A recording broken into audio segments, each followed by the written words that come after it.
जय हिंद साथियों, स्वागत है आप सभी का एजुकेशन केयर 6 में। रुख करते हैं बिहार की तरफ। चैनल पे नए हैं तो प्लीज चैनल को सब्सक्राइब कर लें, बेल आइकन दबा लें ताकि हर वीडियो का नोटिफिकेशन आप तक सबसे पहले जा सके। दोस्तों, बिहार में लगातार नई बहाली की प्रक्रियाओं के बारे में लगातार हम आपको अपडेट भी कर रहे हैं। आज सुबह हमने आपको एक और एग्जाम के बारे में अपडेट किया है, जाके उन दोनों वीडियोस को जरूर देख लीजिएगा, जहां पर बिहार में एसटीईटी यानी कि शिक्षक पात्रता की परीक्षा होने जा रही है। बीपीएससी टीआरई 3rd की तैयारी हो रही है, यानी कि अगले साल भी बहाली आने वाली है। कितने पदों की आएगी ये आगे चलकर देखेंगे, उसके ऊपर भी विचार करेंगे। लेकिन आप क्या तैयार हैं? क्योंकि आज के इस वीडियो के माध्यम से एक और योग्यता के बारे में हम आपको जानकारी देने जा रहे हैं। ये योग्यता है आपके क्लास 1 to 5 के शिक्षक बनने की। जो भी छात्र यहां पर क्लास 1 to 5 के शिक्षक बनने का सपना देख रहे हैं, तो उनको अपनी अब एलिजिबिलिटी में सुधार करना होगा। एलिजिबिलिटी पहले तो बीएड वाले छात्रों को भी था कि वो भी अप्लाई कर सकते थे क्लास 1 to 5 के लिए, लेकिन as for the notification of Supreme Court उन्होंने सीधे सीधे खारिज कर दिया जून 2018 के नोटिफिकेशन को। और उन्होंने कह दिया कि अब यहां पर क्लास 1 2 पढ़ाने का जो सारा जिम्मेवारी है वो डीएलएड अभ्यर्थियों को है। तो क्या आपने डीएलएड कर रखा है? ये एक बहुत बड़ा सवाल है। देखिए, अपने आप में अगर डीएलएड नहीं कर रखा है तो आज ही अपने आप को इनरोल करवाइए बिहार के किसी भी संस्थान से या कहीं से भी। आप ऑल ओवर इंडिया में कहीं से भी डीएलएड या बीटीसी जो कोर्स कहलाता है अलग अलग राज्यों में, वो जरूर करें। अब ये डीएलएड होता क्या है सर, इसके बारे में जानकारी दीजिए। और खासकर मैं चूंकि बिहार से रिलेटेड ही वीडियोस ज्यादातर आपको बनाकर देता हूं, तो यहां पर बिहार में क्या संस्थानों से डीएलएड हो रहे हैं, इसकी प्रक्रिया क्या है, कितनी लगभग सीट है, और सबसे इंपॉर्टेंट कि कितना फीस लगेगा सर। मतलब कि अगर मैं बात करूं यहां पर कि इस बहाली की प्रक्रिया में कि अगर मैं डीएलएड करने आज जाता हूं तो मुझे कितना फीस लग सकता है। क्योंकि देखिए, अगर आप पढ़ने में अच्छे हैं तो नो डाउट आप अपना जो है डीएलएड मैक्सिमम हजारों रुपए में कर सकते हैं। मैक्सिमम मैं बात कर रहा हूं 10 से 15,000 या 20,000 मैक्सिमम मान के चलिएगा, आपका डीएलएड हो जाएगा। लेकिन अगर आप थोड़े से वीक हैं पढ़ाई में तो कहीं ना कहीं आप प्राइवेट संस्थानों में जाते हैं, अपना एडमिशन लेते हैं, तो वहां से थोड़ा सा पैसा आपसे ज्यादा चार्ज किया जा सकता है। अब वो कितना है वो तो प्राइवेट संस्थान ही बताएंगे। लेकिन अगर आप सरकारी संस्थानों से जाकर अपना डीएलएड कंप्लीट करते हैं तो शायद आपका बहुत ही आराम से और बहुत ही मिनिमम प्राइसेस में आपका डीएलएड हो जाएगा। तो डीएलएड है क्या सर? तो DElEd is the diploma education elementary education. Diploma क्या है यहां पर, ये डीएलएड क्या है? तो ये एक डीएलएड की डिग्री जो है ये डिप्लोमा वाली है, जो कि एलिमेंट्री एजुकेशन के तहत आपको दी जाती है। यानी कि आपको योग्य बनाया जाता है उन बच्चों को पढ़ाने के लिए जो कि कक्षा 1 से 5 में पढ़ते हैं, यानी कि प्राइमरी एजुकेशन की बात हो रही है यहां पर। अगर आपके पास डीएलएड की डिग्री है और 12th पास है आप, और साथ ही साथ अगर आपने यहां पर सीटेट पेपर 1 क्लियर कर रखा है, तो आप यहां पर योग्य हो जाते हैं बीपीएससी के द्वारा जो वैकेंसीज आने वाली हैं उन बहाली के द्वारा जो कक्षा 1 से 5 में पढ़ने वाले छात्र हैं उनको पढ़ाने के लिए।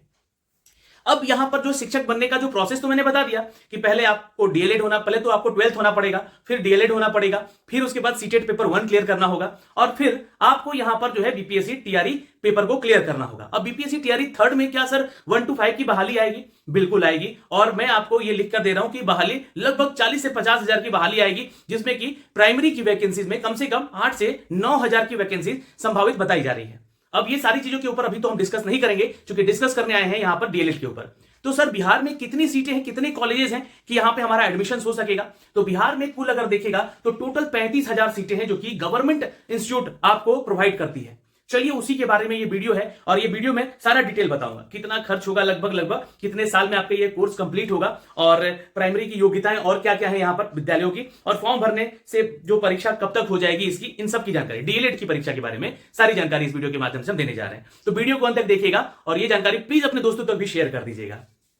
दोस्तों, बीएसईबी ने एक नोटिफिकेशन जारी किया था। ये बिहार विद्यालय परीक्षा समिति है, जहां पर ये बीएसईबी के द्वारा जारी किया गया था एग्जाम कैलेंडर। इस कैलेंडर में क्लास आपके 11, 12, 9, 10 की परीक्षाओं को लेकर ये अपडेट भी किए गए हैं। एसटीईटी परीक्षा का एग्जाम डेट, डीएलएड परीक्षा का एग्जाम डेट, सब कुछ अपडेट कर दिया गया है यहाँ पर, जो भी बीएसईबी कंडक्ट कराती है। यहाँ पे आपको बता दें कि श्री आनंद किशोर जी अध्यक्ष हैं बिहार विद्यालय परीक्षा समिति के, और आपको बता दें कि ये 4 दिसंबर को ही बिहार बोर्ड के द्वारा वर्ष 2024 में आयोजित होने वाली सभी इंटरमीडिएट, मैट्रिक और विविध परीक्षाएं का कैलेंडर जारी किया जा रहा है। अब इसके अनुसार दोस्तों मैं अगर बात करूं यहाँ पर डीएलएड की, क्योंकि ये देख सकते हैं आप लोग, ये मैट्रिक और 10th की आपकी जो आयोजन की परीक्षाएं तिथि हैं उनको बताया गया है। फिर उसके बाद उनके प्रायोगिक परीक्षाएं जो कि असेसमेंट परीक्षाएं होती हैं उनके बारे में है। फिर उसके बाद एसटीईटी परीक्षा के बारे में मैंने ये जानकारी आपको सुबह भी दी थी। फिर उसके बाद यहाँ पे बीएसटीईटी जो कि स्पेशल एजुकेटर बनते हैं यहाँ पर बच्चों को पढ़ाने के लिए, उनके बारे में भी नोटिफिकेशन आ चुका है। उसका एग्जाम कब होगा उन सब की जानकारी। डीपीएड यानी कि जो भी शिक्षक जो शारीरिक शिक्षक के शिक्षक बनते हैं उनकी परीक्षा कब होगी, है ना, उनके लिए भी ये डीपीएड का कोर्स होता है, जैसे कि डीएलएड का कोर्स है ना, उसी तरह यह डीपीएड का कोर्स होता है। ये कब होगा। डीएलएड संयुक्त प्रतियोगिता परीक्षा 2024, डीएलएड प्रथम और द्वितीय वर्ष की परीक्षाएं कब होंगी इसकी जानकारी, और जो आवासीय विद्यालय है सिमलतुल्ला जमुई में उसकी परीक्षाओं का आयोजन। तो चलिए हमें तो यहाँ पे डीएलएड के बारे में जानकारी लेनी है, तो उसके ऊपर चलते हैं हम लोग। आप यहाँ पे जब आएंगे पेज नंबर 10 पे, तो यहाँ पे देखिएगा डीएलएड के बारे में जनवरी महीने में इसका अपडेट दिया गया है। ठीक है, अब इसको समझिएगा यहाँ पर। ठीक है, यहाँ पे बोला गया है डीएलएड के face to face DElEd course हेतु सत्र 2023-25 में नामांकित। अब देखिए 23 तो ये गुजर चुका है, 23 से 25 में जिनका नामांकन हो चुका है उनके लिए ये जो है पंजीयन आवेदन स्वीकार करना है 27 जनवरी 2024 से 7 फरवरी 2024 के बीच में। ठीक है, ये आपको जो है एडमिशन की बात हो रही है।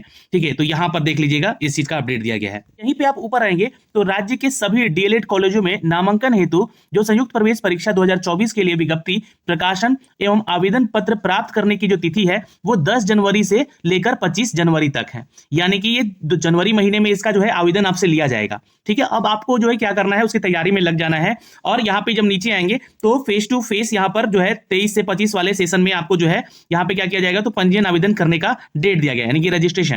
तो ये दिया गया है आपका प्रवेश परीक्षा के लिए आपको क्या करना है, आवेदन करना है, यानी कि अप्लाई करना है। तो कब से करना है, तो 10 जनवरी से 25 जनवरी तक, और ये 27 जनवरी से 7 फरवरी के बीच में जो है आपका रजिस्ट्रेशन होना शुरू हो जाएगा, है ना। तो इस बात का ध्यान रखिएगा, ये रजिस्ट्रेशन डेट है आपके नामांकन के लिए, प्रशिक्षकों के लिए जो कि ट्रेनिंग होती है इनकी, उनके लिए। ठीक है, फिर यहाँ पे मार्च महीने में आइएगा तो राज्य के सभी डीएलएड कॉलेजों में नामांकन हेतु संयुक्त प्रवेश परीक्षा 2024 का आयोजन तिथि है, यानी कि आपका जो है इसका एक एंट्रेंस एग्जाम भी होगा, जो कि कब होगा, तो 6 मार्च से लेकर 12 मार्च के बीच में ये एग्जाम का तिथि रखा गया। क्योंकि फरवरी महीना और जनवरी महीना क्या होता है, जब फरवरी महीना मोस्टली जो है आपका जो बोर्ड एग्जाम्स होते हैं उसको लेकर बिजी रहता है। तो यहाँ पे मार्च 6 से लेकर 12 मार्च तक जो है आपका इसका परीक्षा आयोजन कराया जाएगा। इस एग्जाम को लेकर जो है डीएलएड परीक्षा को लेकर जो 2024 वाला होगा, इसका आंसर की भी आपको जारी कर दिया जाएगा 20 मार्च से 25 मार्च के बीच में। और यहाँ पे दोस्तों फेस टू फेस अगर हम बात करें तो मूल पंजीयन समिति की वेबसाइट पर जारी करना और महाविद्यालय का प्राचार्य द्वारा उसे डाउनलोड करके संबंधित छात्र छात्राओं को उपलब्ध कराने की तिथि 1 अप्रैल से लेकर 15 अप्रैल तक। ये पूरा शेड्यूल मैं आपको बता रहा हूं, इसको ध्यान से देख लीजिएगा। ठीक है, अब यहाँ पे आइएगा तो डीएलएड संयुक्त परीक्षा जो है ये परीक्षा फल कब दे दिया जाएगा, तो अप्रैल 2024 में दिया जाएगा।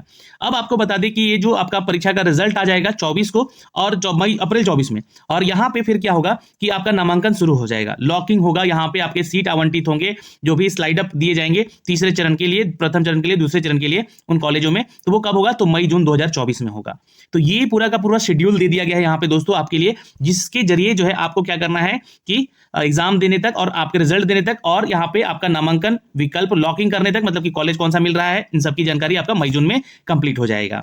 फिर डीएलएड की बात हो रही है यहाँ पर, तो सैद्धांतिक परीक्षा का मूल प्रवेश पत्र अपलोड करने की शिक्षण संस्थानों के द्वारा प्राचार्य द्वारा डाउनलोड करने के परीक्षार्थियों को वितरित करने की तिथि और परीक्षा कार्यक्रम का प्रसारण और तदनुसार विज्ञप्ति प्रकाशित करने की तिथि 26 जून 2024 को होगी। फिर 2023 से 25 के प्रथम वर्ष और जो है सत्र 22 से 24 का द्वितीय वर्ष की परीक्षा का तिथि दिया गया है, जो कि एक साथ लिया जाएगा यहाँ पे। अब 23 से 25 वाले छात्र और 22 से 24 वाले छात्र, जो कि इनका दूसरा साल हो जाएगा और इनका प्रथम साल होगा, उनका एग्जाम डेट यहाँ पे एक साथ लिया जाएगा, जो कि जुलाई महीने में होगा। ठीक है, फिर उसके बाद जो आप लोग का दूसरा साल का परीक्षा होगा वो आपका ठीक जो यहाँ पे अपडेट किया गया है, देख सकते हैं नीचे आइएगा तो यहाँ पे अपडेट भी किया गया है कि आपका जो दूसरा साल सत्र का है, ये देखिएगा तो यहाँ पे देखिए डीएलएड को लेकर, ये तो डीपेड का है ना, ये देखिए यहाँ पे आपको बता दें कि देखिए इसका डीएलएड करके जो है अपडेट नहीं दिया गया है ना। आपको बता दें कि इसका जो अगस्त महीने में ही मुझे लगता है कि जहां तक दूसरे साल का परीक्षा और आपका जो है एक्सटर्नल जो भी आपका एग्जाम होता है उसको लिया जाएगा, और फाइनल रिजल्ट जो है आप लोग का डीएलएड फेस टू फेस का यहाँ पर सितंबर महीने में प्रकाशित कर दिया जाएगा। तो ये एक जानकारी थी दोस्तों इसके एग्जाम प्रोसेस को लेकर, जो कि यहाँ पे कैलेंडर के जरिए बताया गया है। अब आपको बता दें जरा, ये वो नोटिफिकेशन है जिसके जरिए आपको 2023 से 25 के बारे में सारी जानकारी एक टू जेड मिल जाएगी, जहां पे आपको सिलेबस, एग्जाम पैटर्न वगैरह सब कुछ देखने को मिलेगा। तो देखिए ये जो अपडेट है दिया गया है आपको दोस्तों, नवंबर महीने में इस नोटिफिकेशन को जारी कर दिया गया था। और ये जो है आपका प्रशिक्षण संस्थान के नामांकन हेतु शैक्षणिक योग्यता क्या होनी चाहिए, तो आपका +2 क्लियर होना चाहिए, 50% मार्क्स के साथ आपको उत्तीर्ण होना चाहिए, और सभी आरक्षण और दिव्यांग कोटि के छात्र जितने भी आते हैं उनको 5% का छूट भी मिलता है, यानी कि 45% भी है आपका, तो आप लोग डीएलएड कर सकते हैं। लेकिन यहाँ पे ध्यान रखिएगा +2 है और प्लस वो 50% मार्क्स के साथ है आपका, तो ही आप डीएलएड कीजिएगा, ये आपकी योग्यता है। है ना, +2 योग्यता हासिल की है, वे डीएलएड कोर्स में नामांकन के पात्र होंगे। इस बात का ध्यान रखिएगा। और वोकेशनल कोर्स के अंतर्गत योग्यता हासिल की है अथवा जिन्होंने माध्यमा से इंटर जो 10+2 होता है फोकनिया के बाद, तो भी आप यहाँ पे कर सकते हैं। लेकिन कौन नहीं कर सकते हैं? तो वैसे अभ्यर्थी जो शास्त्रीय, पॉलिटेक्निक या आईटीआई या अन्य प्रकार की योग्यता रखते हैं, वे डीएलएड कोर्स में नामांकन के पात्र नहीं होते हैं। ठीक है, तो यहाँ पे ध्यान रखिएगा, आपने शास्त्री का डिग्री किया है, पॉलिटेक्निक किया है या आईटीआई किया है, तो आप लोग डीएलएड नहीं कर सकते। लेकिन आपने वोकेशनल कोर्स किया है 10+2 का, जैसे कि फोकनिया हो गया या मध्यमा के द्वारा इंटर किए हैं, तो आप लोग योग्य हैं। तो ये योग्यता हो गया आपको डीएलएड करने का। ठीक, चलिए, डीएलएड संयुक्त परीक्षा जो है 2023 में उत्तीर्ण आपका आगे होना होगा, तभी जो है आप टीचर बन पाएंगे। ये तो जानकारी है ही आपको। अब यहाँ पे देखिएगा तो एज क्राइटेरिया को लेकर भी बात की गई है। तो उम्र सीमा आपका जो है 17 साल होना चाहिए, प्रथम माह की प्रथम तिथि को, ये ध्यान में रखिएगा। नामांकन वर्ष जो है तक जो है आपका उम्र कम से कम 17 साल होना चाहिए। ज़्यादा मैक्सिमम कभी का हो सकता है, लेकिन कम से कम यहाँ पे 17 साल एज होना चाहिए इसमें एडमिशन लेने के लिए। ठीक है, अब यहाँ पे कैटेगरीज के नाम दिए गए हैं, उसमें आपको छूट कितनी मिलेगी उसकी जानकारी दी गई। क्षैतिज आरक्षण के बारे में दिया गया है। बहुत सारे कॉलेजेस में नाम लिखवाने के लिए क्षैतिज आरक्षण का भी उपयोग होता है, जैसे सीटें खाली रह गए तो उन सीटों पर जो है दूसरे जो जनरल कैटेगरी के सीटों में इसको इंक्लूड कर दिया जाता है, तो वहाँ पे क्षैतिज आरक्षण लगता है, जिसके चलते यहाँ पे 5% की आपको छूट मिल जाती है और वहाँ पे एडमिशन आपका कम मार्क्स होते हुए भी अच्छे कॉलेज में नाम हो जाता है, जब सेकंड राउंड या थर्ड राउंड में लोग जाते हैं। तो ये सारी जानकारी यहाँ पे दी गई है। और यहाँ पे देखिएगा तो ये सारे इंपॉर्टेंट है अपडेट, ये पढ़ लीजिएगा, मैं आपको ये शेयर भी कर दूंगा, है ना, पीडीएफ एडमिशन करने को लेकर जो है सारी डिटेल दी गई है। अब आवेदन जो है आपको करना है, उसके बाद आपका जब रिजल्ट आएगा फाइनल, तो स्कोर कार्ड आएगा, उसी के रैंक के आधार पर क्या होगा, आपका जो है कॉलेज आवंटन होगा। डीएलएड कोर्स के लिए जितने भी संस्थान है उसमें नामांकन हेतु आपको यहाँ पे प्रथम चयन सूची दी जाएगी, वैसे ही यहाँ पे आपको जो है दूसरे चयन की सूची भी दी जाएगी और तीसरे चयन की भी सूची दी जाएगी, मतलब जैसे जैसे सीट खाली रह जाती है। तो अगर मैं आपको बोलूँ कि यहाँ पर डीएलएड करने के बाद ना, डीएलएड में एग्जाम देते हैं तो स्कोर कार्ड आपके पास होना चाहिए, डीएलएड कोर्स संचालित महाविद्यालयों में स्वीकृत सीट होना चाहिए और विद्यार्थियों के द्वारा ऑनलाइन आवेदन में भरे गए संस्थान के विकल्प होने चाहिए।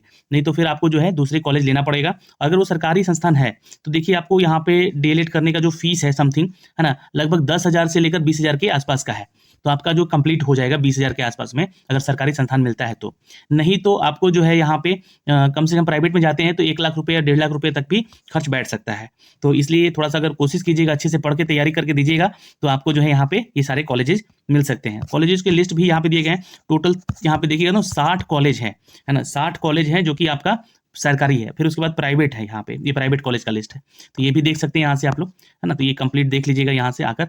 और ये सारी जानकारियाँ थी जो कि हमने आप तक दी है दोस्तों, इस वीडियो के माध्यम से आप लोगों तक साझा किया है।